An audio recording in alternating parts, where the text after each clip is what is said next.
There's an interesting narration in which it's narrated from Hunayda bin Khalid from his wife that one of the wives of the Prophet ﷺ said that the Messenger ﷺ used to fast the first 9 days of Dhul Hijjah and the day of Ashura and 3 days each month, the first Monday of the month and 2 Thursdays. So I'll say that again. It says that the Prophet ﷺ used to fast the first 9 days of Dhul Hijjah and the day of Ashura and 3 days of the month, and the first Monday of the month and 2 Thursdays. So let's break this down a little bit. So typically speaking, we think of fasting Arafah, right? We don't really think about fasting the first 8 days of the Hijjah. We think about the day of Arafah, and I'm going to get back to that in a moment.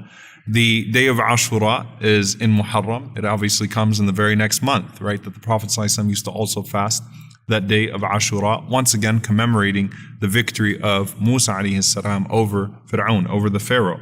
The Prophet ﷺ used to fast 3 days of each month. The 3 days are the 13th, 14th, and 15th of each month, and these are called Ayyam al-Bil, the white days. Why? Because the moon is fuller on those months, right? So in accordance with the very middle of the month, the Prophet ﷺ would fast them. And then in this narration, the first Monday of the month and 2 Thursdays.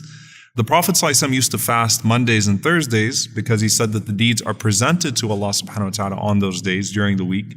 And he hoped that his deeds would be presented to Allah when he is in a state of fasting. And he also marked Monday because he was born on the day of Monday, and the Prophet ﷺ said that was an expression of gratitude for him being born on that day, his birth, that he would fast in obedience or in worship to Allah subhanahu wa ta'ala. So in this narration, the Prophet ﷺ fasted all of these days. Then there's another narration from Aisha radiallahu ta'ala anha that the Prophet ﷺ did not fast all of the first 9 days of the Hijjah. And the way that the scholars reconcile these two is that the Prophet ﷺ did not fast all of them, but certainly he fasted a lot of them, right? So it was a habit of the Messenger alayhi salatu wasalam to fast not just the 9th of Dhul Hijjah, not just the day of Arafah, but again, if good deeds are beloved to Allah in these 10 days, then a person should take advantage of the first 8 as well, and especially when it comes to fasting. And I'd also like to point out here that one of the blessings of Allah subhanahu wa ta'ala is that Allah allows us to combine the intentions, or that we find the reward in combining intentions for multiple voluntary good deeds.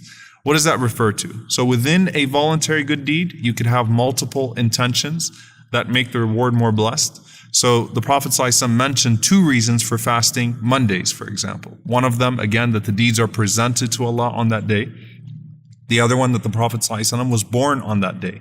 So it was 2 intentions or 2 good things combined within the same voluntary good deed.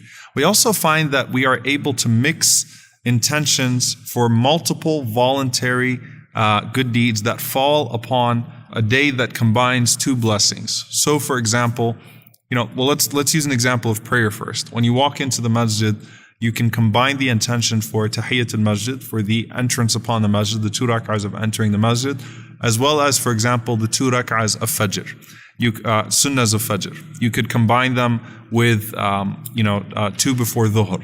So the point is that you can combine intentions for voluntary good deeds, hence you have the reward for the 2 entering upon the masjid as well as the 2 before Fajr. Likewise, when it comes to fasting, a person can combine the intention if, for example, within the first 9 days you have a Monday or a Thursday, then you could fast one of those days with the intention of it being the first 10 days of Dhul Hijjah as well as a Monday or a Thursday, right? And as a result of that, you would amplify your own reward. And the Prophet ﷺ said, إِنَّمَا الْأَعْمَالُ بِالنِّيَّاتِ, that actions are but by intention. So you have the opportunity not just to get the benefit of following the sunnah of the Prophet ﷺ in fasting. Musa ﷺ, as we said, was fasting these days, but the Prophet ﷺ used to fast a lot of these 8 days. So you have the intention of not just fasting one of the first 10 of Dhul Hijjah, but you also could have the intention of fasting a Monday or a Thursday, also in accordance with the sunnah of the Prophet ﷺ, also in hopes that Allah sees your deeds and He's pleased with you within those days. So if you're looking for a few days to fast within these 9, and you're not going to be able to fast all of them, and there is not, a complete precedence that the Prophet ﷺ, or a solid proof that the Prophet ﷺ fasted all 9 of them, but he certainly fasted some of them, then it could be a good way for us that we choose, for example, a Monday or a Thursday, and we make those 2 days, and add another 3 or 4 days, inshallah ta'ala, before the ultimate day of Arafah, in which all of us should be fasting, bidhnillahi ta'ala. We ask Allah subhanahu wa ta'ala to accept all of our good deeds, our fasting in these 10 days. Allahumma ameen. Jazakumullahu khairan. Wassalamu alaikum wa rahmatullahi wa barakatuh.